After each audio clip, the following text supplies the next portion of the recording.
Thank you so much to everyone that's joining. We thought we'd allow a few more colleagues to join so that we can get the numbers up. So it's great to see already quite a high number of attendees. We had over 200 registrants, so this is going to be an exciting conversation this morning. In order to start the event today, I have the great honor to introduce the Secretary General of the Pacific Island Forum, Honorable Mr. Henry Puna, to present the opening remarks for this Talanoa event today. Honorable SG, you have the floor. Thank you. Thank you very much, distinguished moderator. To the Honorable Seve Paeniu, Minister of Finance for the Government of Tuvalu and Chair of the Forum Economic Ministers meeting. Mr. Jean-Paul Penrose, Pacific Development Director with the British High Commission in Fiji. Ms. Diane McFadzien, Green Climate Fund Regional Manager for Asia and the Pacific. Ms. Raijeli Nicole, Regional Director for Oxfam in the Pacific. Excellencies, ladies and gentlemen, good morning, kia ora, and warm Pacific greetings to you all. From the outset, let me thank the Government of the United Kingdom and the United Nations Development Programme for this opportunity to address you on the importance of climate finance effectiveness in the Pacific. I cannot stress enough how critical this issue is, especially for our Blue Pacific. Over recent years, we have heard calls from Pacific Islands Forum leaders and indeed the international community on the need for increased financial commitment to address the dire consequences of climate change, as clearly evidenced in the latest IPCC report. Pacific Island countries need adaptation action now, and with that comes the need for substantial financial flows. Equally important, the increased financial flow must also be matched with increased access for Pacific Island countries who bear the brunt of these impacts than other regions. Data from national climate finance assessments conducted in 11 Forum Island countries by the Forum Secretariat and partners indicate that since 2010, just over $2.2 billion of climate finance have flowed into the Pacific, or approximately $200 million per year, compared to the estimated $2 billion annual development aid flows to our region. Based on these figures, several questions come to mind. First, where do the development priorities lie? Second, how can climate priorities be mainstreamed into development?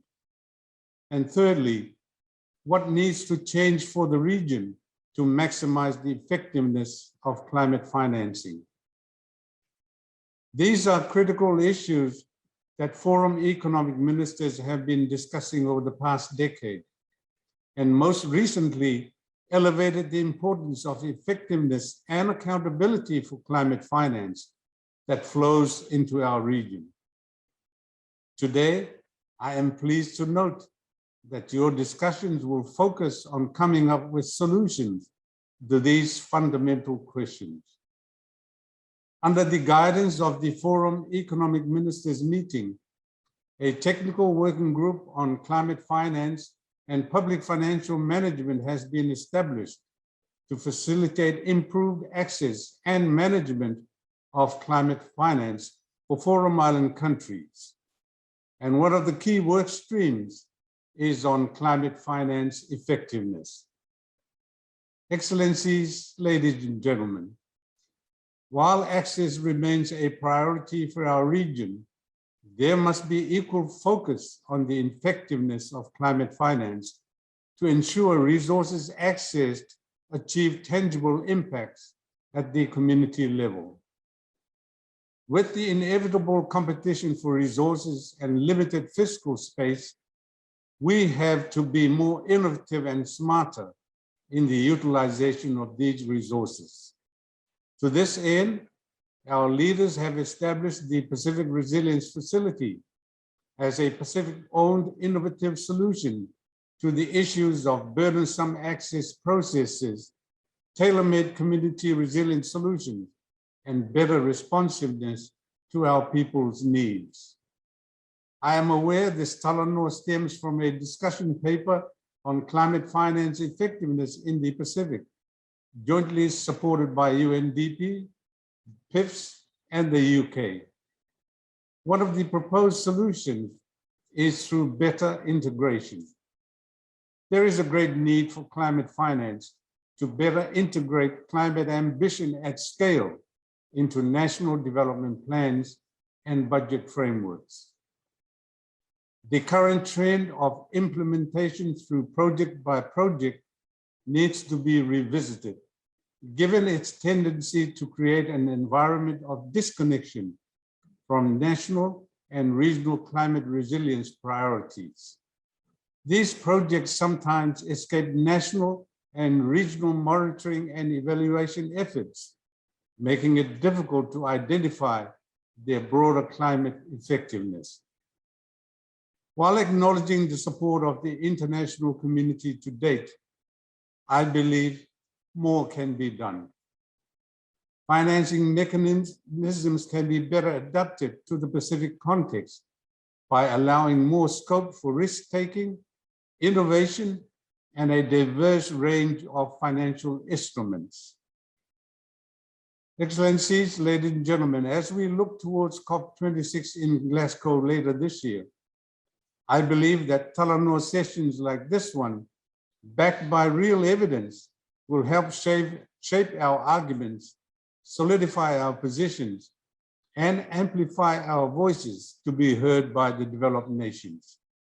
In closing, I want to remind us all that we know the scale of the climate crisis we are facing.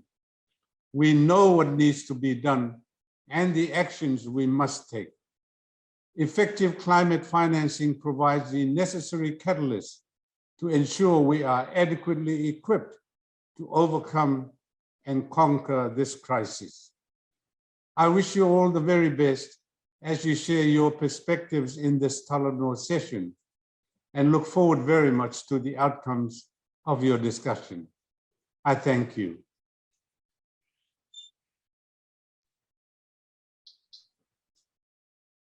Nakavaka Levu, Honorable SG, thank you for those words of inspiration today. I think you've really helped set the tone for the Talanoa this morning. And in particular, I really appreciate the thread of a call to action across the board and the need for a change. So we really appreciate that, and we'll try and carry that through the Talanoa today. I'd now like to turn to the panel discussion. My name is Moortaza Jiwanji. I work with the United Nations Development Programme based in Suva, Fiji. I have the honor of moderating the Talanoa session today. I'm originally from the UK, and what I love the most about the term Talanoa is how inclusive, participatory, and transparent the aspiration is for any such discussion. And we are excited to bring this aspect to the discussion today. The objective of this Talanoa event is to try and, as the SG was calling for this morning, is to try and go beyond the access and accreditation dialogue and aspiration, but also to include more substantive discussion and effort around effectiveness and better management of climate finance. So essentially broadening the dialogue and perhaps trying to talk about the things that we haven't been talking about enough of, or the more difficult things. And so this Talanoa event, we hope will help to ease us in that direction. So thank you once again, SG, for that.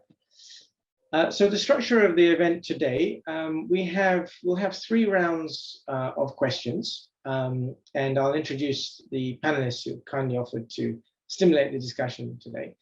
3 rounds of questions, but I must emphasize that we have a live chat function going in parallel. So Lisa Buggy has just sent out a note welcoming anyone who would like to provide any comments or questions as we go live. So please do that. And when you do, perhaps introduce yourself, your name and organization. And we will pause at least a couple of moments during the event today to try and capture some of those inputs. So we hope to finish by 11:30. We may overrun, so colleagues, please bear with us if you're willing to stay. But we hope to finish by 11:30. And without further ado, I'd like to now introduce our panelists.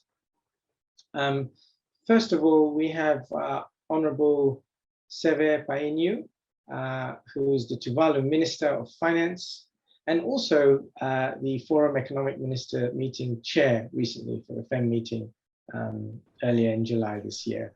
Welcome, Honorable Minister. Thank you very much for joining us today. We also are joined here by Mr. Jean-Paul Penrose, who is with the UK Foreign, Commonwealth and Development Office, based at the British High Commission in Suva, and he is the Director for Pacific Development. Welcome, Jean-Paul. Thanks for joining us again today.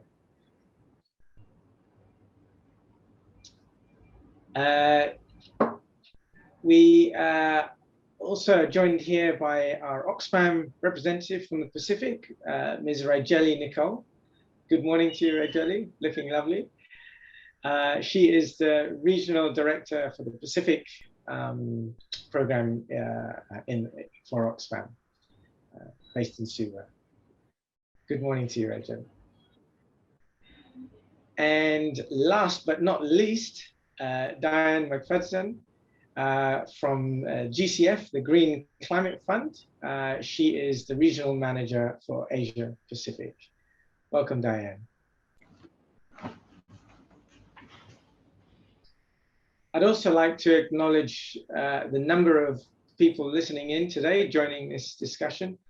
A big warm welcome to you. We've seen the list of registrants. We're excited to see a very diverse range of colleagues coming in from countries, from government, from non-governmental agencies, from partners, bilats, multilats, from across the Pacific, as well as from overseas. So thank you so much for joining us this morning.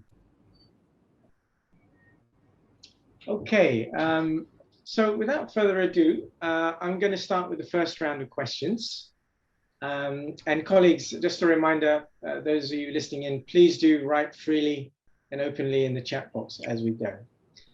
So I'd like to pose the first discussion question today for climate in the Pacific. Are we on the right track? And I'd like to start from the country perspective. If I can turn to Honourable Minister, please, from a country perspective. What are your thoughts on climate finance effectiveness? Thank you. Thank you, Moortaza. Talofa and greetings from sunny Tuvalu. I also wish to recognize Secretary General Henry Puna, and of course, my co-panelist members. Thank you for the opportunity to participate in this Talanoa dialogue session. I would like to give you my punchline right at the outset in response to your question, Moortaza. I think there are mixed directions that the countries are heading, so we may not be on the right track. Despite significant amounts of climate finance being raised, climate change is still having profound effects on the achievement of development priorities. Let me share the Tuvalu experience. The climate crisis is real and presents an existential threat and a human security challenge not only to Tuvalu and to the Pacific region. It particularly threatens the very existence of many small and low-lying atoll nations, such as Tuvalu. The impact of climate change does not distinguish by size. It does not mean that Tuvalu is small. The impact of climate change is also small, and therefore the amount of climate finance it requires is small. The cost of adaptation is enormous, particularly for small island developing states, SIDS. Regardless of size, Tuvalu requires significantly large amounts of climate finance, and that speaks for other SIDS and for the countries in the Pacific region. For instance, for coastal protection alone in Tuvalu, upwards of $300 million is required to protect Tuvalu foreshore and its livelihoods, the people that live on those lands. I want to share the Tuvalu experience in working with our development partners on addressing some of these climate finance related issues. And I would like to share our experience with our first Green Climate Finance funded project in Tuvalu, which is a Tuvalu coastal adaptation project worth $36 million US. We faced some key challenges when we first started to try and access the GCF financing facility. It took us quite a lengthy process. The project was first conceptualized in 2013, and the proposal was submitted and negotiated with the Green Climate Fund for nearly 2 years. And the final approval was made in 2016. And then a year after, implementation began. And we are still about midway through the implementation timeline. So already there has been a number of years that has taken us just to, first of all, get accreditation status, and then working with the GCF through their policy and their systems to access the money, and then going through the implementation arrangements. So there have been significant timelines and challenges that we have faced. It has been quite a cumbersome process. There are extensive and multi-layered policies and processes that are required to be followed, both in terms of pre-project approval and during implementation phase. So that was our direct experience. In terms of our other key issues that we know that our Pacific Island countries also face, because oftentimes donors offer ad hoc and small scale quick fix type projects. And a large component of climate finance flows is provided through project-based modalities. These are not often integrated within wider sectoral plans and national budget and planning processes. So those modalities contribute to sustainability concerns. Oftentimes, donors prefer to use and adopt their own policies and systems, rather than seeking to strengthen country ownership, a focus on results, and effective partnerships. The issue of building up capacity, national capacity, is another area of concern. There needs to be better targeted building capacity modalities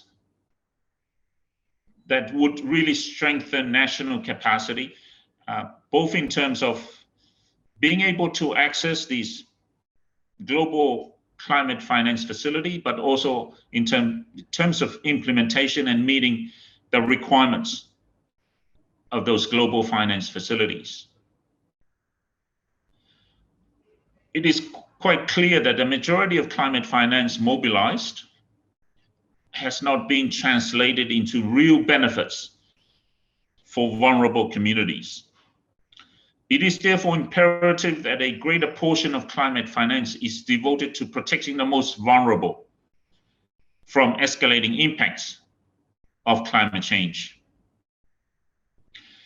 I hope I have provided an outline of the challenges that small island developing states, 6 countries such as Tuvalu, are currently facing in terms of accessing and implementing climate finance initiatives and measures within their own countries.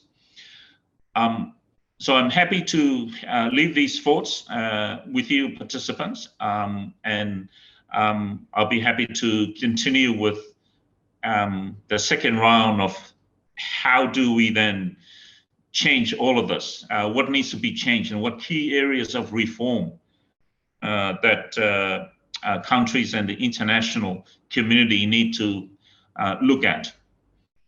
So with that, I thank you for this opportunity.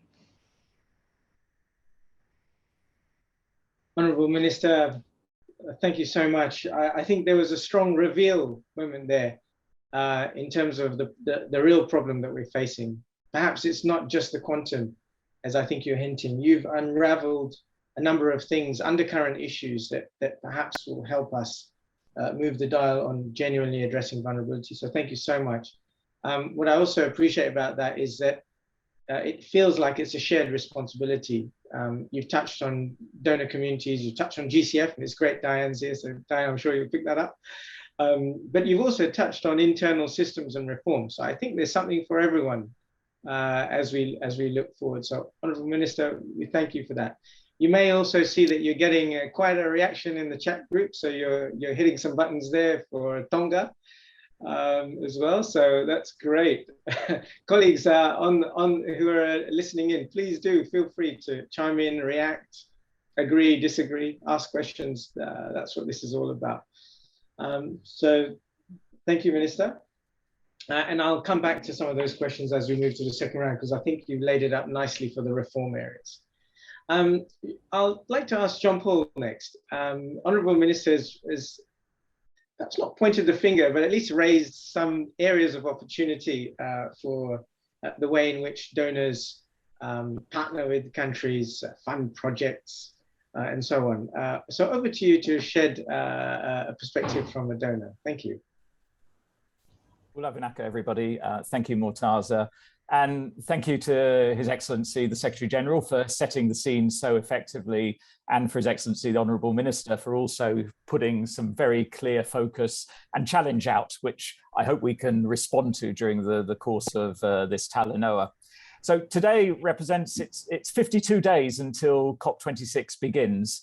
And we're really delighted to be working with the Pacific Island Forum Secretariat and UNDP and other partners and colleagues in having this Talanoa, building upon the analytical work that's been taking place over the last 2 or 3 months, because climate finance is a real priority for our presidency of COP26.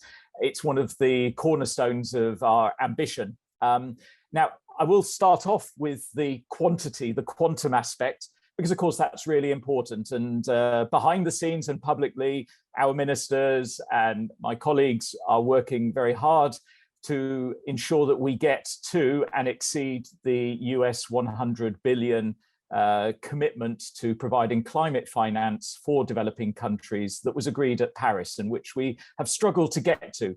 And our intent is that we use COP26 and all the levers at our disposal to get to that point.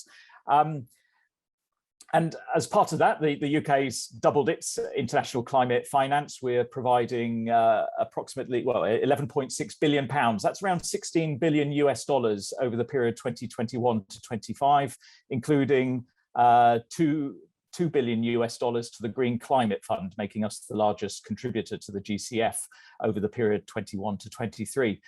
And we hope to persuade other donors to also be ambitious in the scale of their support. But I think it's also worth pointing out that we intend to get to $100 billion climate finance as a result of COP26. But even before the COVID pandemic exerted such a devastating impact on our lives, and particularly the lives of people in the poorest, most vulnerable countries, the estimate for delivering the Paris goals was around $7 trillion, which is one of those mind-baffling figures. So the point is that I think we need to be thinking of climate finance as a key to unlocking all financial decisions so that they take into account climate change. It's not to say we need, and I understand the imperative for negotiations of keeping climate finance as separate and additional to official development assistance. But in practice, to deliver the ambitions and to deal with the climate emergency, to tackle the adaptation and resilience challenges, is going to need considerable sums of money. And we just heard that in Tuvalu, the GCF funding is providing some $36 million, but the total cost is 10 times that. So there's a huge challenge there. And what I think we really have to think of is, how does climate finance unlock the larger sums of investment out there? And if you look at the OECD, which is the best source of data on development for 2019, about 9% of official development assistance is sort of labeled as climate finance. But it does beg the question, what's happening to the other 91%? To what extent is that helping to tackle climate change, adaptation and mitigation? And we need to think about unlocking the full breadth and potential of all development assistance, but equally of other sources of finance, domestic revenues, international finance, and the private sector. And I think that's the full story for climate finance. It can't just be that pocket of financing that is dedicated as climate finance if we're going to truly deliver adaptation and resilience that meets the needs and tackles the scale which affects the poorest and most vulnerable communities most profoundly. So that's some of that's the quantum aspects of that. I think we need to use climate finance as that key, but we also need to think of climate finance as helping in a paradigm shift. Now, if you look at some of the language for the multilaterals, the funds and the banks, paradigm shift is often used. And one of the questions is, are we really getting that paradigm shift using all of the existing climate finance, whether it's bilateral or multilateral? And I'd argue that perhaps is not the case to date. There are some really good examples of innovation, but what does a paradigm shift actually mean? I think a number of things we can discuss, but we should use the finite climate finance that we've got already to try and unlock and further financing to deliver adaptation and resilience. That means how does every single climate finance project, whoever it's delivered by, promote replication and scale up? How is it, does it have strong enough and effective monitoring, evaluation, and adaptive learning to really draw out lessons, not just from successes, but things that don't work, so that we can really think how we leverage the full financial resources needed to address the adaptation and resilience challenges we face. And I think there are also issues around a paradigm shift. It's not always incredibly new or innovative ways that are needed, but it's how do we bring in a greater depth of partners into deploying climate finance. Now, one of the issues is around access. It's a much debated issue, but interestingly, and I have to commend the GCF for having an amazing independent evaluation unit, which has done some great work on this. And I was quite staggered to see that for adaptation projects, the majority of them are delivered by the international entities, i.e. the big multilateral institutions. Relatively small numbers of adaptation projects are managed and delivered by the national entities. And so there is a challenge there, because I think that if we want to get truly responsive programs with climate finance that is demand-driven, not supply-driven, that meets the needs of our partner governments, then we need more of the national entities being able to access climate finance in order to truly ensure that climate finance is delivering to national priorities, development plans and budgets. So I think there is one of the other challenges. And it's about also exploring and developing better ways of bringing in the breadth of partners who can help deliver climate adaptation and resilience. That means, of course, civil society and NGOs. It means the private sector. It means a broader coalition of partners than necessarily sort of involved at the moment. So in answer to your question, Moortaza, are we on the right track? I think we're broadly heading in the right direction. I think we can see that the amount of climate finance has increased in recent years, but it's still nowhere near enough. And I think that the secondary question around quality has not received sufficient attention. The impact and effectiveness is obviously key. And there are many, many strands to that, and they are actually linked to the quantity and aspects to some degree. So to take your heading in the right direction broadly, but we need to hone in our navigational skills. I think we need to find our guiding star, our Southern Cross, and really sharpen our focus to deliver against national priorities that meet the plans, the budgets of national governments, a broader coalition of partners to deliver, as well, of course, as increased volumes of finance that are also predictable and less projectized. And as the Honourable Minister made very clear, short-term projectized funding is not akin to long-term sustainable impact. And we need longer-term programmatic approaches whose sum of all of the projects adds up to something much more significant, which delivers inclusive, resilient and sustainable growth. Thank you. Excellent. Thanks very much, Jean-Paul. I feel the Honourable Minister is revealing quite poignantly some of the underlying issues and opportunities here. And Jean-Paul, you're taking us on a much more expansive, if I can use that as a key hashtag term, what you're sharing with us today. Expansive, not only in terms of broadening, I think you called it the coalition of partners, a greater depth in partnerships, but also expansive in the sense of, let's not just look at the quantum of climate finance. How about how climate finance can act as a leverage tool to patch in other sources of financing or types of financing instruments? Because as you rightly put it, if we're really going to tackle vulnerability, we've got to go much more beyond even the walls of climate finance. So thank you very much. Point well taken. And perhaps in the next round, Honourable Minister, I'd be really keen to see what you make of that from both sides of the bridge, so to speak. Now, I've noticed in the chat function as well, a couple of colleagues very rightly, and Honourable Minister, you've raised this, is how is financing reaching the vulnerable? And I think this is, again, breaking the boundaries of quantum and going into quality. And so with that, I'd like to, I think, Raijeli, you're going to hopefully share some thoughts and inspiration on this. So with that, I'll pass it on to Raijeli. And we are slightly slipping with time, so please take note of that, colleagues. Thank you. Over to you, Raijeli. Naka Moortaza, good morning, everyone, and especially to my co-panelists. Thank you to the Secretary General and Honourable Minister for just laying that really important foundation for what the leadership can continue with the work that our leaders have put through with regards to putting climate change, climate crisis at the forefront. And thank you as well, Jean-Paul, in terms of bringing us straight to the key discussion, we need a quantum leap. From a community's perspective, and I want to be really clear here, I'm sitting on this panel as an international NGO, and the quantum leap that needs to happen is at developed country levels, right? That's what we need to shift that particular dial.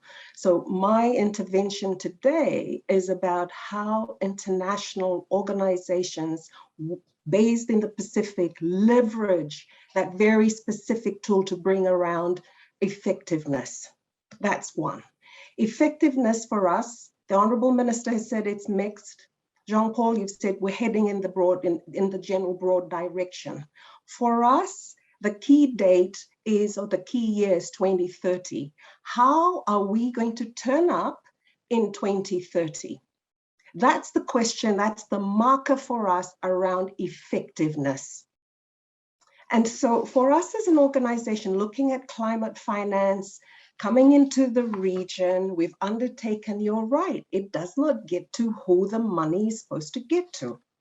We've done a study, sorry, you can't see this study, but it's making climate finance work for women. And this was focused with, the two communities or two countries in Tuvalu and also in Chuk. And what came through, what's in this study is no different to any other financing for development research that's out there. And I want to link this analysis in terms of climate finance. There's a disconnect between the policy framework, between the resources coming into country and whether it gets to the right place. And if we say that if we want to unlock that key around climate finance to make a difference, we're effectively saying we want to unlock development resources coming into this region and what needs to shift. That's important. And this is where I want to do a deep dive into the modality, not the modality, the type of funding that's being put forward for climate financing. That 100 billion goal, of which 25%, sorry, and where I'm coming from is Oxfam's work around, look, we put out climate finance shadow report that we've consistently put out since 2016. Our last report in 2020 demonstrates that 25% of money that's gone for climate financing, 25% goes to adaptation, 66% goes to mitigation.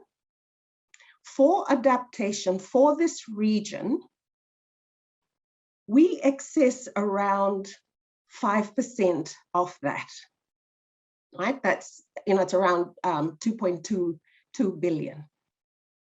The bulk of, and the share of the money for adaptation goes 1.6 billion. Of that, sorry, let me pull back. In terms of the resourcing, 5% of the total money that goes to adaptation, 5% comes to the Pacific. And this is where we need to understand where exactly is that money going. So 5% of that total money that's available.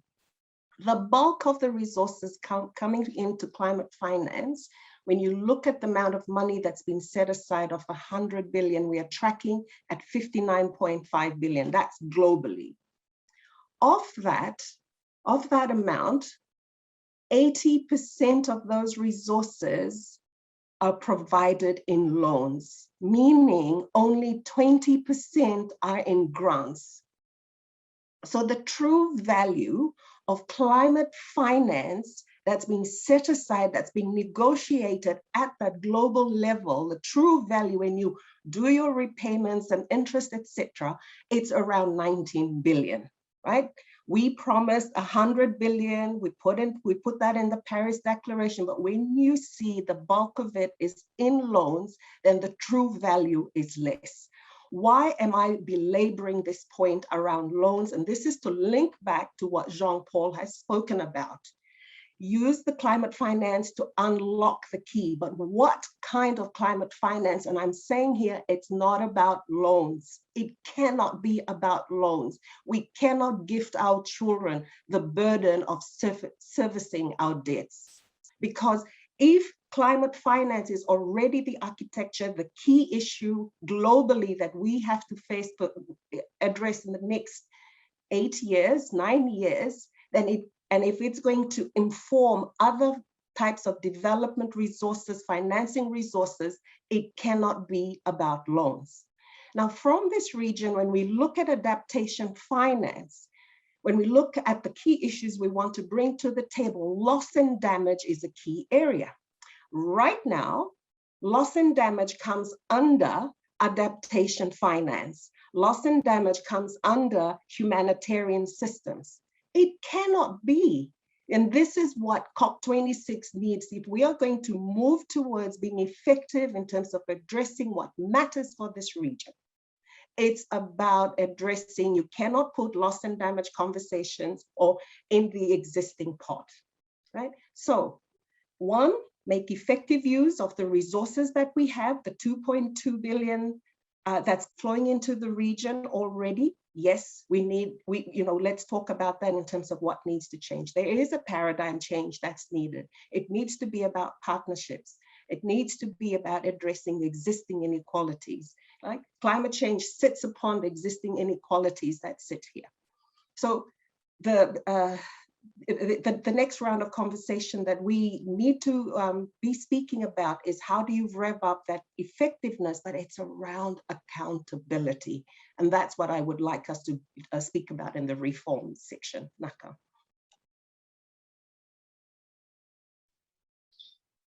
Thank you very much, Raijeli.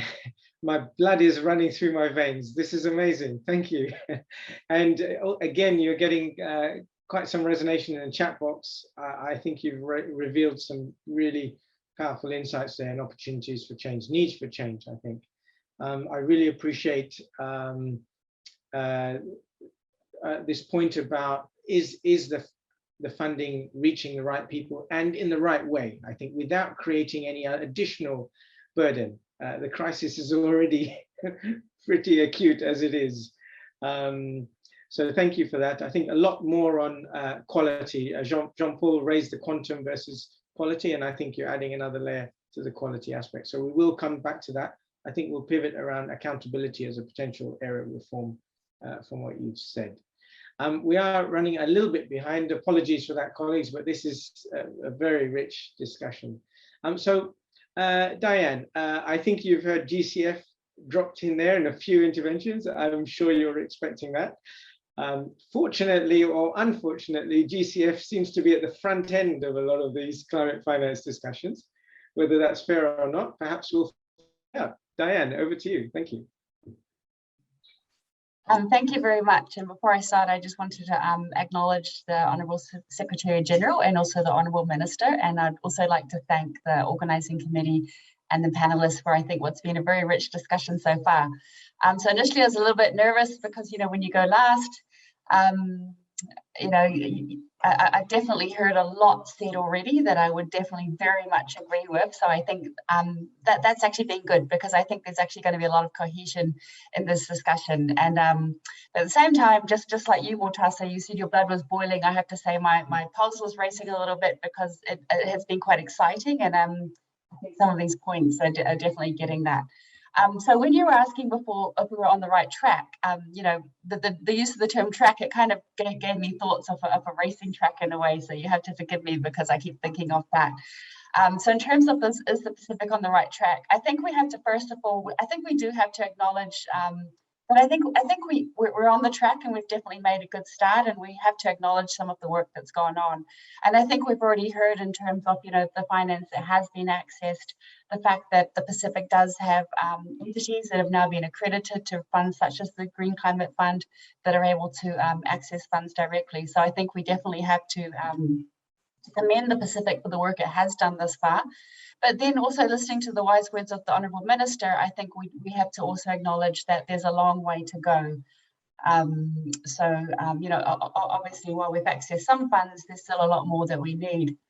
I also wanted to just kind of acknowledge the very strong political pressure and desire that's on the Pacific. And I think this was mentioned earlier, even by the Honourable Secretary General as well. There's a very strong desire and will of the Pacific to access climate finance and to access very large amounts. So the quantum question has been discussed a lot. But then when I think about coming back to this kind of race analogy, I think we all got on the track, and we were all kind of hoping for a short sprint. And I think we have been sprinting a little bit towards these numbers and the quantum. But I think something that we really have to think about is that we are here for a marathon. And marathons really do also require team effort. So one thing that I think this has also been mentioned about this kind of coalition. You can't run a marathon without your teammates and your partners. And this is something that I think that we do need to improve a little bit in the region. And when I say partners, there's quite a variety of partners that I think that we need to really bring to the table. So at the national level, and I know this was mentioned before, we really need to start integrating and including in our conversations those key development sectors who are being impacted by climate change, you know, our health ministries, our agriculture, our water, fisheries and others. It's also been referenced, but I think we really need to bring in the private sector and civil society because we can't get there without these groups, but also very importantly, the beneficiaries. And I say that because quite often when projects are being designed, they've kind of been designed with the beneficiaries in mind, but not necessarily having spoken to the beneficiaries and involve them as part of the solution. And I think we have to really think about that. The other point that I wanted to make is, you know, the Pacific region has been dealing with development issues and climate change issues for a very long time. And the Pacific has actually done a lot of work with other donor funds. You know, you've been working for a very long time with multilateral funds such as the Global Environment Facility, your bilateral donors, your other multilateral donors, and there has been a wealth of lessons learned. Not all positive, but you know, where we've made mistakes, we need to learn from those, and where things have worked, I think we need to kind of build and scale up on that. And I think that's an opportunity that sometimes we've missed. I know the GCF is a relatively new player on the block. You know, we were established in 2010. We started to approve projects only in 2015, so we're actually quite young there. But I just want to remind you know, that there are a lot of other players who've been around for a very long time and are going to be with you for a very long time. So I definitely agree that there is a need for a lot more collaboration, and you know, don't ignore some of the achievements and the lessons that have already been learned there. And again, on this issue of kind of these broader partnerships of entities, I had the privilege last week of attending virtually a donor roundtable organised by the government of Tonga. And in that roundtable, you know, I'd commend the government of Tonga for, first of all, organising this. But what really struck me sitting there as a representative from the GCF is that all the other partners that spoke ahead of us, all of them have actually played a key role. When I think of all the GCF projects that have been approved in the Pacific to date or being implemented, there are so many partners in the background of those projects, not all of whom necessarily get their logos on the projects or the billing for it, but there's a lot of work going on in the background that I think we need to acknowledge, and I think we need to pull that together a lot more. And also kind of on this marathon thing, and I think as has been mentioned again, you know, we need to move away perhaps from focusing on the dollar value, but looking at a more strategic type of engagement. And this is something also that we're starting to see in the region. We very much want to see countries in the driver's seat. We want to see countries in charge of their own destinies. And so I just want to encourage, you know, I think there needs to be a lot more kind of strategic thought about what it is that we want to do with the climate finance. And some of the, and I think a few speakers actually touched on some of the points that are actually very key and dear to us at the GCF. And this comes back to our investment criteria. And I heard today people mention some of these points, which are actually quite key to us. I heard country ownership, paradigm shifting, efficiency and effectiveness, needs of the beneficiary, sustainable development potential. And for me, you know, I was really happy to hear this, because these are actually the very criteria that the GCF this is what we use to basically check projects and programs when they come into us. So yeah, I think I'll just stop at that point. Thank you. Thank you, Diane. You know, it feels like you're opening up the black box of the world of vertical funding mechanisms. You know, I think there's a lot of learning to be done there, also from your perspective. Here is that there are certain areas of everyone dynamic, and you very much you're helping to, I think, bring a much more rounded proposition to the table. Thank you. So, colleagues, that was extremely enriching. I've been jotting down some ideas. I think there's some foundational pillars emerging here that I'd like to put out on the table, that perhaps we can anchor the second round of discussion now, moving more towards the reform. I think the flavor here is it's not just about quantum, it's about quality and effectiveness. But more importantly, you've all brought out some foundational points for us shift the attention, not just on the quantum, but on more effectiveness. So things like systems change coupled with country ownership, and then matching the behavior of the supply side, as John Paul put it. We also have reaching the vulnerable. How effective is it really to communities at the end of the day? And with that, Diane, I love this point that it's not a short sprint, it's a marathon. And so also bringing in partnerships is absolutely key, but how we engineer those partnerships and who leads and through what systems change. Also an interesting point about the use of instruments. I think a careful examination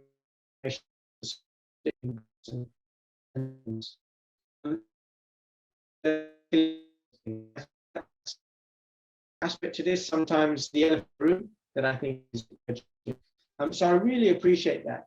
Now it feels like in order to get from the quantum question, it seems to dominate the market at the moment, more towards a quality, effectiveness, impact kind of deliberation.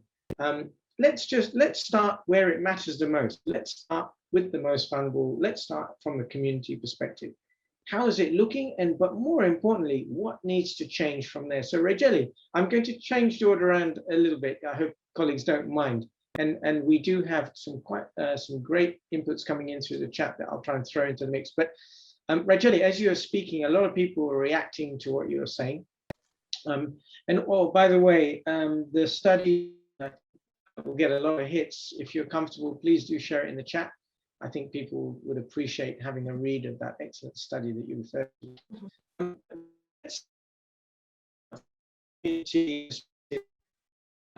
Perhaps there's some clues there in terms of how we order the reform from that vantage point, rather than from, say, the international and regional spheres. Sure. So Raijeli, you had some hinting towards areas of reform. Over to you to kick us off. And we're going to have to catch up a bit with time, please. So sure. So I want to start with the notion of paradigm shift, yeah? And then it's around whose worldview are we going to premium? And so in terms of propositions that we put forward, and this is what's really important from our region, is that we've got to design whatever solutions we're putting forward, design with the end in mind. And when you say that, it means you design with people themselves, whoever is the intended beneficiary, for lack of a better word, they need to be part of the design process. And that design process is not singular. It's not just the community and working with a local NGO or working with local administration. It's a multi-stakeholder partnership approach. Now, so that's one, design with the end in mind. The second piece is around this notion of capacity, right? Because this is not, when you design, you say, yes, I can do this. Then let's assume the money comes in.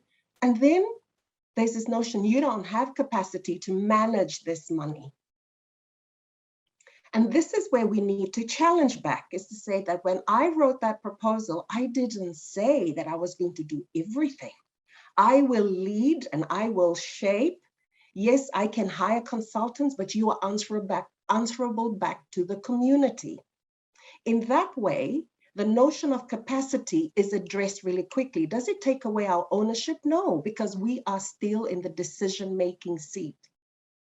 So around accountability, around being accountable, part of it, for that social accountability to happen, you need transparency. We need to put out the information that allows people to be able to engage with. I've talked about ownership, responsiveness. Is what you're putting forward, is it going to be responsive to the change that needs to be seen? And then around participation, and I'm going to keep coming back to this. Participation is not just coming in and participating in the design. Participation is citizenship. So as much as we design with the end in mind, that's our role, my role as a citizen of the country to put forward, my responsibilities to put forward a proposition. We access our rights, the state enables that. And that kind of relationship, participation, accountability, at its heart, it's about citizenship. That's the significant paradigm shift that needs to happen here. So that's one component. So do partnership, but do know that partnership is about you and I exercising our role as citizens to create that change. Naka. Naka Raijeli, thank you. Thank you very much for that. That's really inspirational. I'm feeling a sense and an urgency for reform, partnerships, responsiveness, and also previously you mentioned accountability. I think that was a really important area as well. Now, a lot of that, I think, provides opportunity for behavior change and different approaches and partners working directly. Over to Honourable Minister. Honourable Minister, you raised the bar, you set the tone really well. I'd be very interested to hear now your thoughts, having set the challenge for us. You presented the reveal. What are your thoughts on the areas of reform? And perhaps we could look at it from two different lenses. There's the lens, as you put it, approaches and approaches of partners and instruments. But also there seems to be a very strong flavor of internal systemic reform within countries. So I'd really appreciate your views of reform on both those dimensions. Over to you, Honourable Minister. Thank you. Great questions, Moortaza. So I will frame my response in those two categories. So in terms of the international partnership, we've spoken and my co-panelists have picked up on those really important considerations of having a development-focused approach. So bringing climate change to a development-focused approach rather than a silo approach. It's a sector environment issue. It's a cross-cutting dimension that needs to be brought into the development planning paradigm, and therefore a greater focus on the drivers of vulnerability, a more programmatic, evidence-based and inclusive interventions. So those are the key buzzwords I'm hearing throughout our conversation. So what does that translate to in practice and in reality for the international community? One, they need to repackage their modality to a more programmatic approach rather than project-based modality. Secondly, there needs to be streamlining and simplification of access procedures across funding instruments that could support a more efficient allocation of climate finance resources. Thirdly, the harmonization and streamlining of access procedures, which I've alluded to. I then would like to bring a new dimension into the discussion. And this is that there needs to be a special funding window that needs to be considered through these climate finance mechanisms to take account for the unique vulnerabilities and capacities, particularly for the small island developing states, Tuvalu, for instance. So a special funding window modality to account for the unique vulnerabilities and capacities of small low-lying atolls. I reaffirm the need to have adequate, predictable, and sustainable climate finance, which has already been spoken about. Now, what can governments do? And there's a lot that the government should recognize an important role in cultivating opportunities for mobilizing international climate finance. In-country systems reform can help improve effectiveness through the integration of climate responses across national plans, sector plans into public financial management. So having an effective and functional public financial management system for a Minister of Finance like myself is critical driver for facilitating that. And there are projects in the region, across the region, budget tracking, UNDP, Moortaza, you know about that, and a whole host of other initiatives.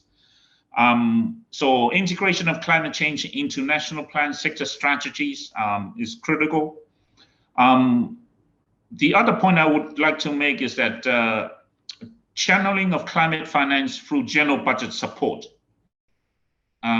which provides flexibility on usage and where funds are not tied to specific projects, but can be aligned to achieving national development outcomes as enshrined in a country's national development strategy.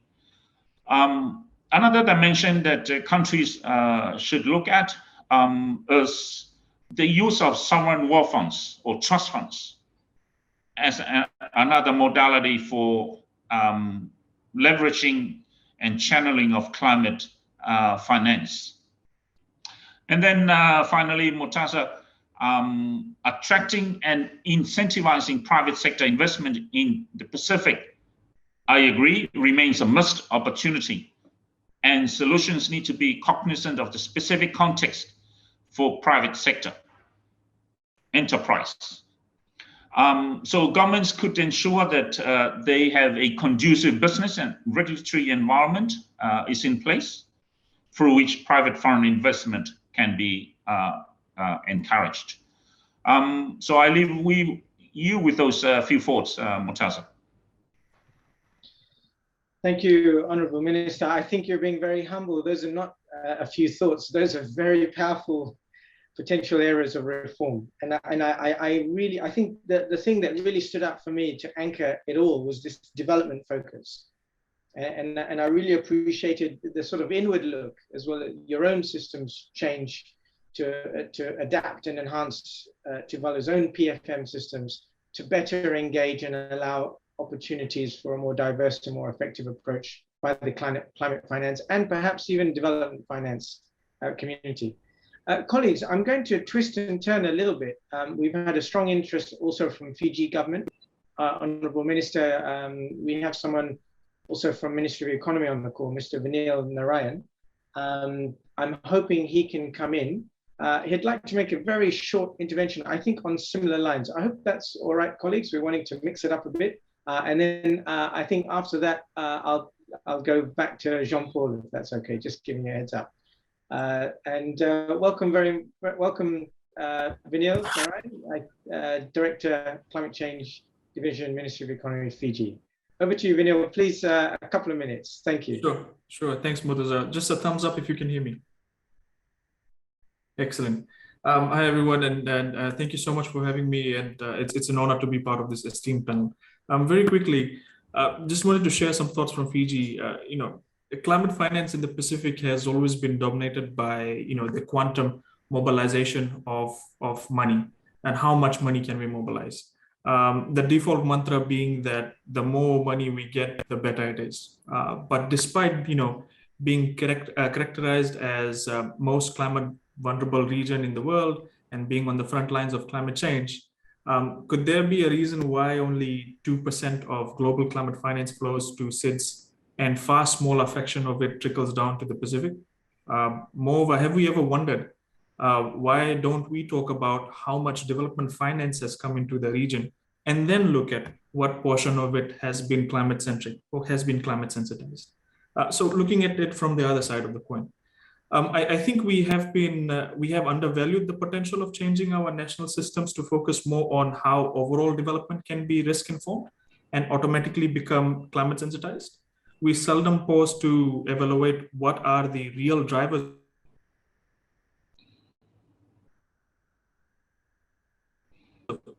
Fiji, for example, has paused to do so. We have realized that drivers are actually systemic development issues. We have actually realized this, and basically, let me just give 3 quick examples of what we are doing to leverage this development-focused school of thought. With regard to system change and enhancing transparency and good governance, we have realized that our own public financial management system is not tracking climate finance flows well enough. So we're working with our partners, particularly the UNDP Governance for Resilience program, to ingrain climate and environmental expenditure tracking into the national budget formulation process. Moreover, we're actually linking this to the revised national chart of accounts that we have, and digitally tracking domestic climate-centric expenditure, and being mindful that this could actually be scaling up to SDG tracking of expenditures as well, which is extremely important for reporting to donors, enhancing transparency, accountability. The second thing that I wanted to very quickly highlight, and I'm mindful of time as well, is that we're focusing on curating a pipeline of very impactful and powerful projects that look at integrated solutions, demonstrating transformative impacts to be scaled across not only in Fiji, but in the Pacific. So rather than focusing on piecemeal projects, we are actually focusing on integrated programmatic solutions. In particular, we're working, say, for example, on off-grid renewable rural electrification that incorporates access to mobile digital connectivity, access to safe water through desalination, and livelihood development within just one single project. We are actually in the process of launching a blue bond in 2022 that will finance sustainable commercial agriculture to combat structural unemployment after COVID-19. It will also finance hybrid electric inter-island shipping to bridge rural-urban divide and improve access to markets. And lastly, it will finance coastal protection using integrated nature-based solutions. So you see, the narrative is not just climate change, but it's actually a development first. How can you spin development in order to curate and create impact on mobilizing climate finance? And lastly, colleagues, Fiji is also already undertaking this development first, good governance reform, systems thinking, and programmatic approach to the global level, as we are co-chairing the Task Force on Access to Climate Finance with the UK COP26 presidency. So this approach is actually bringing financial best practices of the Pacific to the global arena to influence the development of new principles and recommendations to mobilize climate finance. So quite frankly, the demonstrative climate leadership of the Pacific has huge potential to make us test beds for innovative mobilizers of climate finance under the broader development agenda. And so with that, I just want to thank everyone, and I just wanted to appreciate the time that has been given to me, and this Talanoa has been excellent. I hope that more of this can be done in the future with our partners. So I appreciate the time given, Moortaza. Over to you. Neil, thanks so much for coming in a bit impromptu off the cuff there, but I feel like this is really inspiring, and also connects very squarely with the pathway the Honourable Minister just set as well. There's a very strong, I think what's coming out from this, a very strong sense of country-driven reform that can also help and catalyze reform at the other side of the bridge. So I'll pass it on to Jean-Paul soon for reflections from a donor perspective on that, because it seems like things are already moving, if I can put it like that. And Vanil mentioned a very interesting point that this is trickling through upwards, I think, into the global sphere. So an exciting opportunity there to encourage a more development focus, more pragmatic focus, and ultimately a more effective impact. Jean-Paul, I'll now throw it back to you. We've heard a very strong country perspective and aspiration and already movement. What are your thoughts there from a donor perspective? What's happening, what needs to happen, and so forth? Thank you. Well, thank you, everybody. I feel that there is a sort of golden thread emerging, and it's one which in our deliberations in the UK government and as part of the COP presidency, we've been looking at. We've talked quite a lot about the quantity of finance, but the quality aspect and the impact and effectiveness is really key. And my co-panelists have pretty much summed up a lot of the key issues, but two things I'll pick up on. One is the SDGs have been referred to and the development pathways that we're leading towards by 2030. And one of the key things about the SDGs, one of the underlying principles, is we leave no one behind. It's about ensuring that the poorest and most vulnerable are part and at the very heart of our development endeavours. Now, how do we ensure then that climate finance really tackles the needs of those who are most vulnerable, most in need?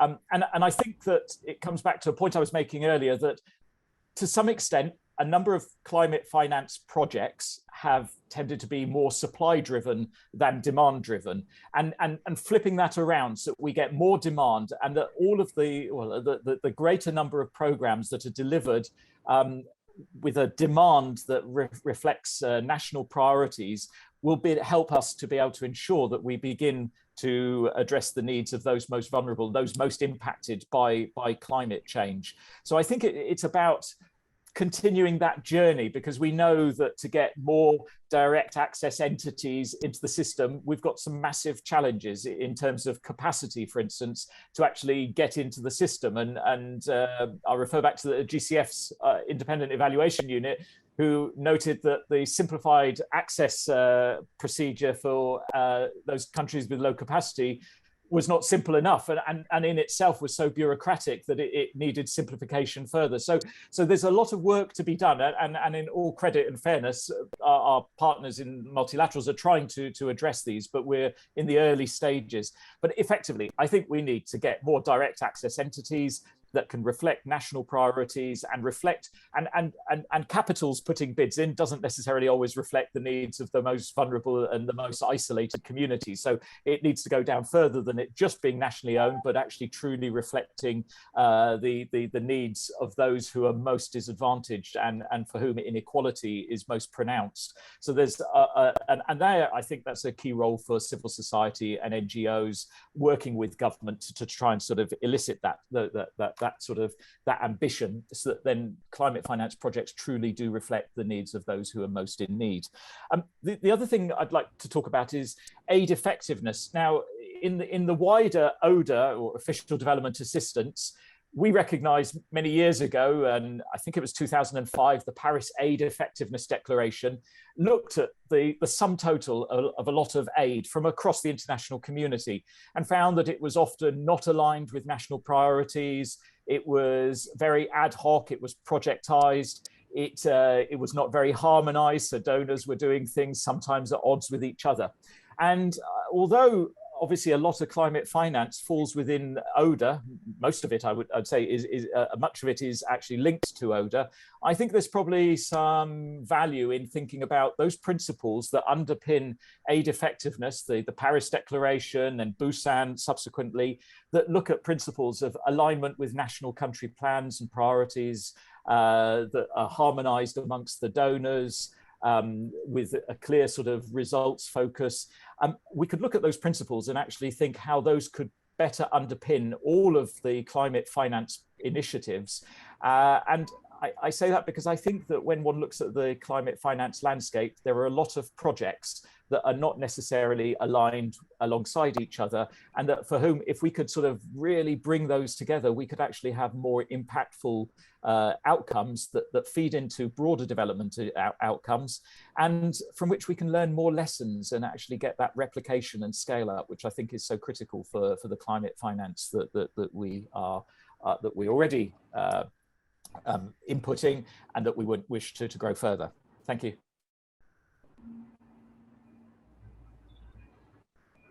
Thank you, Jean-Paul. I love the concept of a golden thread, and I think there's many. There's the sort of super thread, if you like, a very strong push towards considering development finance and what do we learn from broader aid effectiveness, development effectiveness principles. I think that is a really powerful opportunity here, but more importantly, an opportunity for all sides of the equation for reform. So thank you for laying that out.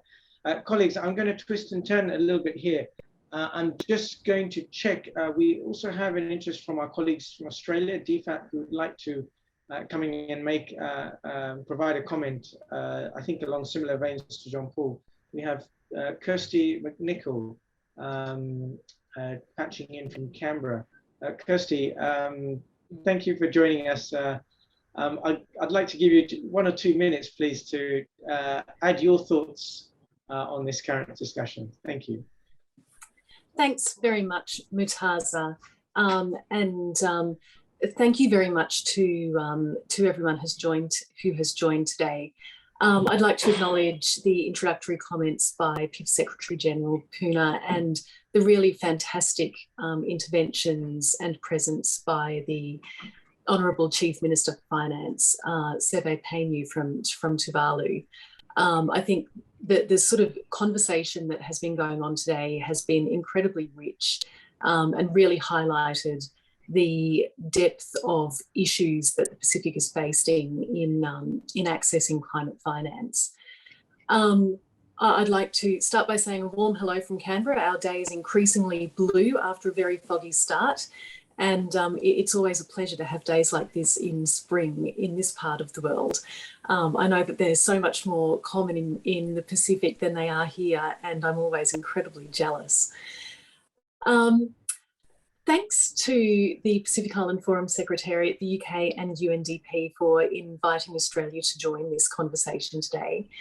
I've got to say that we're incredibly pleased to be able to support UNDP through the Gov4Res program, which is one of the mechanisms that we have to support Pacific Island countries access climate finance in the region. It's, as I said, it's been really great to hear the sorts of reflections that people have made in the discussion today. And it's clear that there's value in all partners continually reflecting on and reviewing their thinking on climate finance effectiveness. So once again, just thanks very much for including Australia in this conversation. To start with, I'd just like to make a couple of comments about Australia's sort of approach to climate finance in the region. One of the things that has really struck me, sort of having been involved in climate finance in the Pacific for close to 15 years now in different sorts of ways, is that we are actually a long-term partner in this space. In a very recent sense, our Prime Minister announced in December 2020 that Australia would invest $500 million in Pacific climate finance from 2020 to 2025. And the focus of this finance is to help Pacific Island countries build climate change and disaster resilience and reduce emissions through low emissions technologies. In a sense, Australia's a bit of an outlier, I think, in the climate finance space because we tend to focus on adaptation rather than mitigation finance. Around 70% of our climate finance focus is on adaptation. And it's been really interesting and I think heartening to hear all of the comments today that panelists have made around the need for adaptation finance. You know, one thing that we see is through our work with Pacific Island countries over decades is that climate change is happening and we can see the need to support adaptation in countries. That need already exists and it has indeed existed for years. And I really liked the marathon analogy from our GCF colleague. I think that's really apt. You know, it really ties into this notion. So my first experience in dealing with, in engaging in climate finance in the Pacific was back in 2008, when Australia announced its first climate adaptation budget measure, so financing essentially. And that climate adaptation financing, in one way or another, under all forms of government here, has continued over all of that period of time. And indeed, it's now our climate financing approach is really underpinned by our climate change action strategy. So, you know, what does this mean in practice, I guess? So we're doing things like working with the government of Kiribati to build schools that do not flood every time there's a king tide. We're applying scientific evidence to trial climate smart agriculture in Papua New Guinea. And we're working with multilateral partners to support the deployment of renewable energy across the Pacific. I think it was Jean-Paul who really spoke about sort of the importance of multilateral players in this space. You know, multilateral players obviously bring an awful lot of finance, even though there are challenges that can, you know, that everyone faces in working with multilaterals in the Pacific. That's something that I think collectively we all try to chip away at various points, and you know, I'm sure that we'll continue to do that over coming years. The other part of what we do, which I think is really important in this in this conversation about climate finance is really about climate science. One thing we know is that climate science is very thin in the Pacific, but we also know that it's really important to help us collectively make choices and decisions based on evidence to inform our policies and programs. We work with the Pacific Meteorological Services and regional technical agencies to help us all develop a better understanding of climate science. You know, I think in the climate science space, we can make exactly the same comment that we make almost in every climate space in the Pacific, which is more is needed. And that's absolutely true.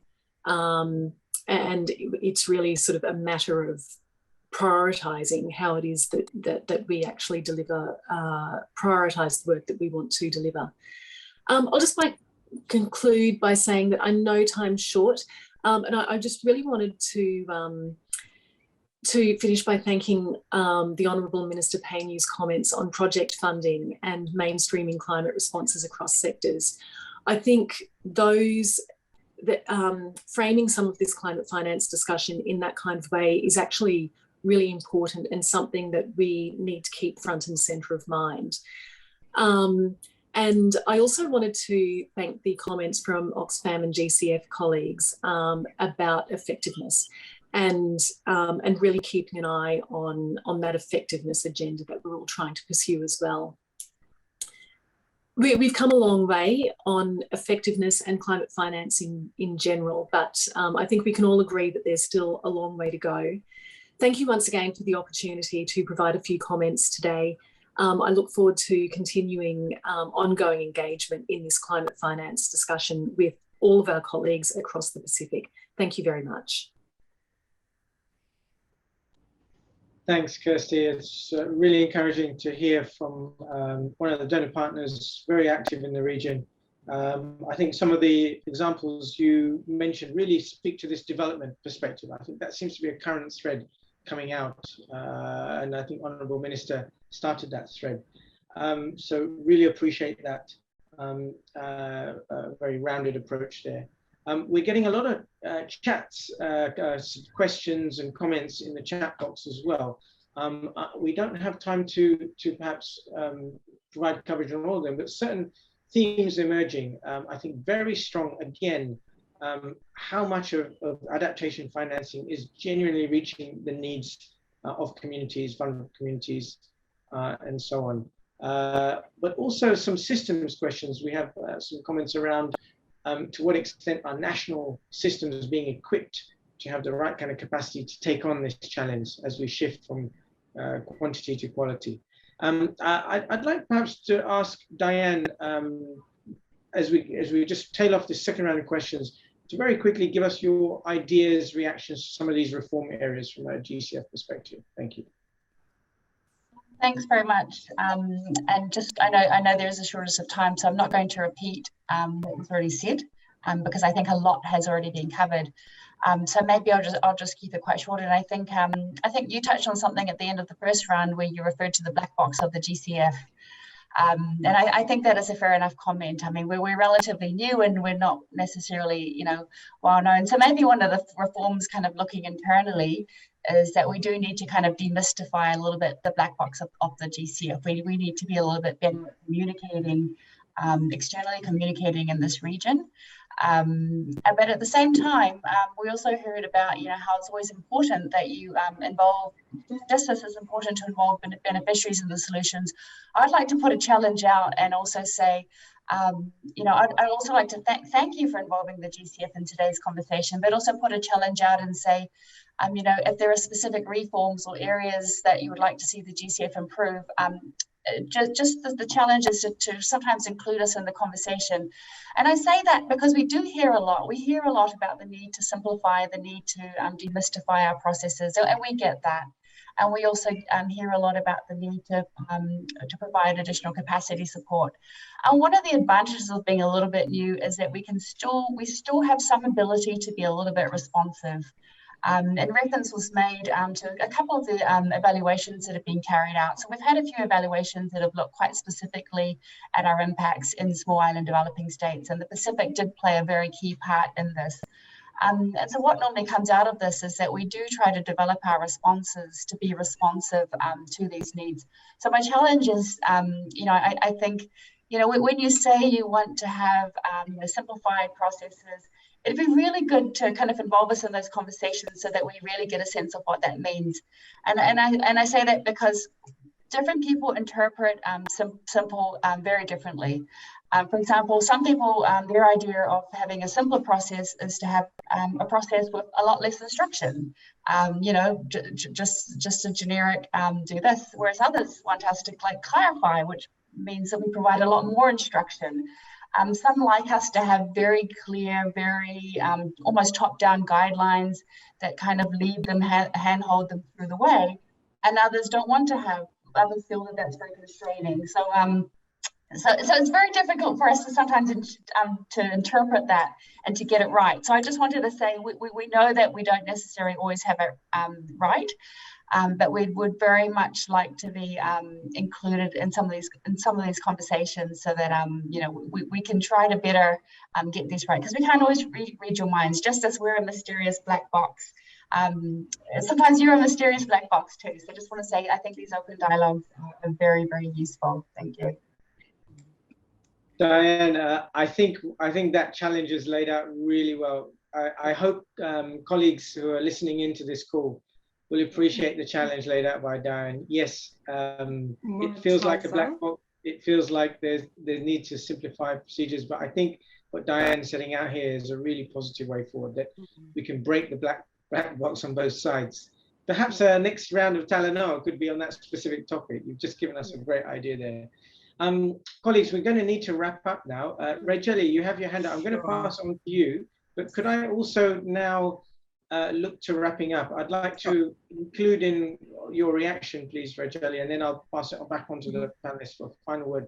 Please give us your top 2 very practical things now. We've talked very strategically and insightfully, but now give us something practical that we can take away from this Talanoa session. From your perspective, either from your organization or what needs to happen, but I think you also have a reaction as well. So, but Raijeli, could you start us off there as we move to wrapping up? Thanks, Moortaza. So I'll just wanted to respond to Diane to say thank you so much. Just, in terms of that openness to say we're new, we're young, our systems are not set, because what you've done is an invitation. You've given us a proposition to help co-shape what a facility could look like to actually design with the end in mind. So that's one. Today, we've talked about we want simplified systems. I don't think we meant we want to shortcut and get the money and not be accountable. Accountability is very much at the heart of what we bring. But what we are saying, please do not make us jump through all these hoops. And that is what large organizations should do, those who have the capacity to absorb the notion of risk. The thing about loans is that they transfer the risk onto the beneficiary. And that is what the simplified, what the Honorable Minister was saying, simplified systems, the kind of rules that you're making me leap through. We need to ask again, what is the intention? What is the purpose behind that rule? And we get it because we know the resources that are being put for resourcing to address climate change, they come from somewhere. They come from citizens, from taxpayers. And that's that's what we do as intermediate players, is to enable the accountability from the citizens who pay taxes, and that money goes for development money, and the citizen who is receiving that, to ensure that they can do something, make choices around where they want to in terms of their lives. You want that bridge of accountability to be not made difficult. So that's one. So thank you for that proposition. And for me, this is where, for us as Pacific Islanders, be propositional around the institutions, the policies about accessing. I want to stay with the notion of accountability. We're talking about climate finance. That's at the tail end, right? The damage is done. Now we have to go and rectify that, or we have to address that. The accountability piece that sits here is around reducing those carbon emissions. And this is what we need for COP26. So, in terms of what's next, most of us from the Pacific are not going to be able to make it to COP26 because of COVID, because of our duty of care.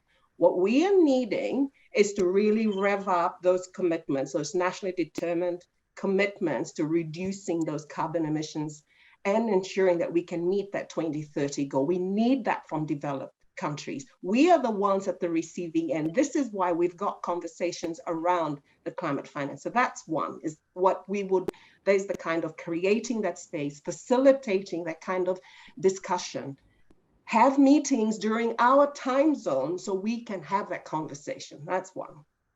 The other piece here is around talking about financing for development. We're talking about climate finance. Let's join the dots around all the funding that comes into this region, because and to track financing for development and ensure you bring in accountability. And for accountability to be real, oops, oh God. Am I still in? For accountability to be real, transparency, ownership, responsiveness, participation, equity. These are the 5 pillars that we have to measure against. So, for me, if we're going to leave no one behind, I think if we were to switch this around and say, we are going to ensure that the planet Earth, what we give post 2030 for our children, for our grandchildren, it's not just a saying, but it is a reality. That's where we should be today, is imagine on the 1st of Jan, 2031, we've reduced, global warming is kept below 1.5 in Naka. Thank you very much. 2 tough challenges put ahead of us now, colleagues.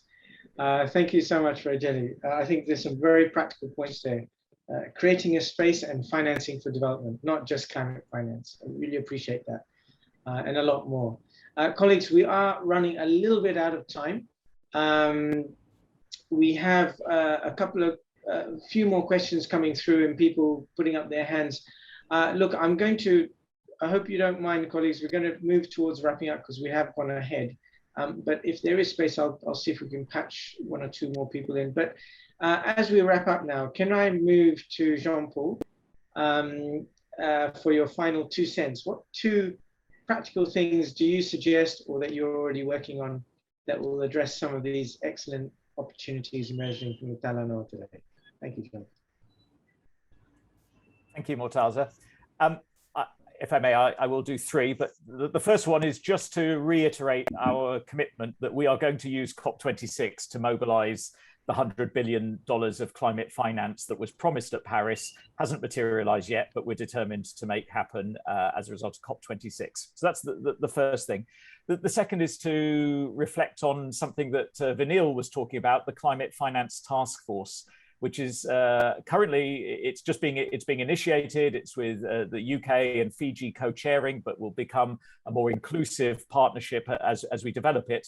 But critically, it is looking at addressing this issue of quality, not just how much money, but how effective is that climate finance, ensuring that climate finance aligns with national climate plans and national development plans, budgeting processes. It's coordinated across all of the sources of finance. Yes, climate finance, but also development finance, private sector, all other sources, so that it can be most effective and to be programmatic in nature. And at COP26, we'll be hoping to announce some pilots, some pioneer countries with whom we really want to explore and deliver in depth some new approaches to delivering more effective climate finance.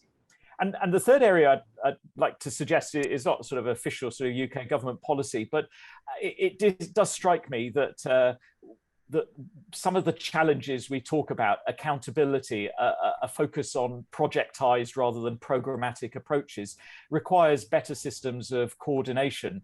Now, in other sectors that I've worked in and in other regions, we've tended to try and form with the government leading national coordination groups, donor coordination. We used to call them sector-wide approaches. But effectively, I think that there is a role in the Pacific, in one or more countries, to try and establish a climate coordination and effectiveness group, not just to say what each other's doing, but with the government setting the framework, the national plan of an agenda, all of the donors coming alongside the private sector, civil society, and really trying to see how all of the efforts, financial but other resources, really can come to bear to deliver the genuine reforms to tackle the climate emergency. So I think that there is some scope to think about a more effective coordination and harmonization mechanism in one or other Pacific countries, and really try and see if we can sort of nail down this currently isolated vertical projects that don't necessarily talk to each other, and then bring them in and then link them to other agendas, and so that the Ministry of Health priorities are as much aligned to climate as those of the Ministry of Infrastructure, Environment and Climate, and so on. So I think those are the three things. The COP26, we'll do our very best to mobilize the 100 billion. Our climate finance task force, we hope, will really address some of these challenges around the effectiveness. And I think that there's some scope, and we'd be keen to sort of work with partners around donor coordination and effectiveness under the umbrella of a government national-led system. Thank you. Thank you, Jean-Paul. Some very practical suggestions there. Again, really appreciate the connect with movements at the global level as well, with Fiji and UK and that task force on climate finance access and effectiveness.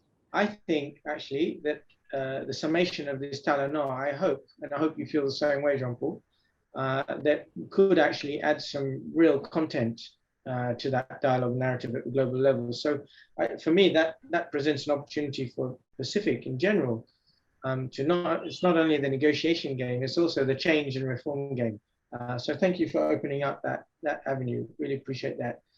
Colleagues, we are running out of time. I'm going to give Honourable Minister the last word as we wrap up with his practical suggestions for the way forward. Before I do that, I just want to check, Diane, was there anything else you wanted to add, or you've already set your challenge? I think I'm good. You can go to the Minister. Okay, thank you.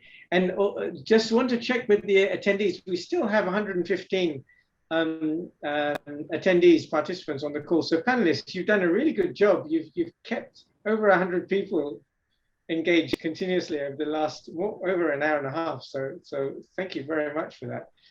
I just want to check with, there's a couple of hands up, maybe just 1 minute or so. Does anyone else want to have a final say from the floor, a live intervention? And if you're not comfortable, that's okay. You can put something in the chat box, and we can be sure. We're recording all of this, by the way, and we can get back to you. Ideally, we should all be in the same room, face to face. So that's something to aspire to one day. Okay, look, colleagues, I think I'm going to now, just checking finally, I'm going to now pass it to Honourable Minister. Honourable Minister, your 2 cents worth or your 2 billions worth? Which one is it? Thank you. Indeed, Moortaza, thank you for the very useful dialogue over the past hour and a half. My 2 cents, the first for our international community, how best could we unlock this global climate finance? We've spoken about the Paris Declaration on Aid Effectiveness and all the underlying principles that we talked about, simplifying, streamlining, harmonizing access procedures, and so forth. To us, recipient countries, how we see that is for partners to harmonize, standardize, which helps simplify countries' ability to access. So that is the critical definition from the viewpoint of a recipient country. given the limited resources that countries do have. So I guess I would put forth a question as to have a research among all of the partners contributing to climate finance and see the various different access procedures and policies that they have, and there's a whole range, and ask the question as to how could they be best streamlined or simplified or harmonized to help recipient countries better have ready access to those global and unlock those global climate finance. For the recipient countries, and that's my second point, it's really bringing the climate change as a development issue, and therefore all the policy, your PFM, public financial management, your sector strategy, all need to be looked at within that lens.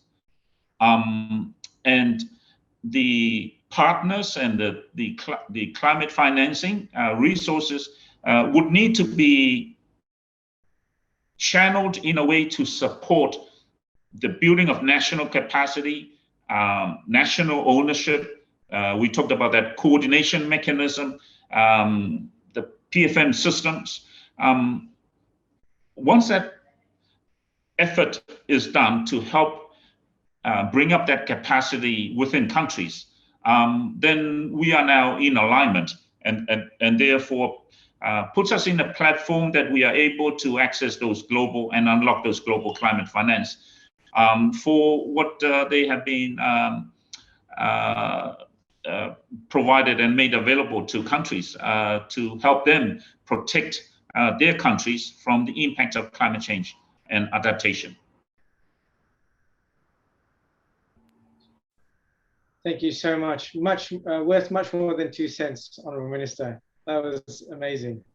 Colleagues, that was a very inspiring wrap up by the panelists. I notice Honourable SG is still on the call. I might just check, Honourable SG, is there anything you'd like to add as we close? I'll summarise some of the key points and propose some way forward. But Honourable SG, anything you want to say before we wrap up?